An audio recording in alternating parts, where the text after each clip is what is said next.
Հարգելի հետևորդներ, այս պահին Սուրբ Մարիանա եկեղեցու մուտքի մոտ ենք, որի դռները փակ են այցելուների եւ հոգեվորականների առջեւ, ներսում քննչական կոմիտեն իրականացնում է քննչական գործողություններ, նշեմ, որ վաղ առավոտից Արագածոտնի թեմում եւ եկեղեցում իրականացվում են գործողություններ, որի ընթացքում ձերբակալվել է 6 քահանա եւ թեմի առաջնորդ եպիսկոպոս Մկրտիչ Պրոշյանը, նշենք, որ եպիսկոպոսի գտնվելու վայրի մասին որևէ մանրամասներ չկան, բայց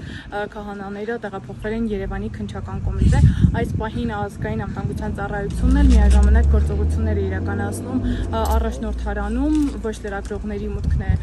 թույլատրվում, ոչ այցելուների, նշենք, որ րոպեներ առաջ քաղաքացին եկավ, որպեսզի մուտք գործի եկեղեցի աղոթելու նպատակով, սակայն դուռը փակ էր եւ վերջինս մեծ զրույցում նշեց, որ նման բան չի հիշում վերջին տարիներին երբ է եղել ու ինչպես ինքը նշեց, հեռացավ բավականին ցածր տրամադրությամբ, նշեց նաեւ, որ հոգեվորականներից միշտ լավն է տեսել եւ չի կարող պնդել, որ գործողությունները օրինական են, որովհետեւ այն հոգեվորականները,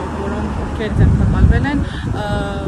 լավ հոգեվորականներ են ըստ բնակչի բնորոշմամբ։ Նշեմ նաեւ, որ այս պահին այստեղ ոստիկանությունն է նաեւ աշխատում, այս պահին այսքանը նոր մանրամասներ դեռ չկան լինելու, պարագայում անպայման ձեզ կտեղեկացնենք, դուք շարունակեք հետևել ABC մեդիային, սոցիալական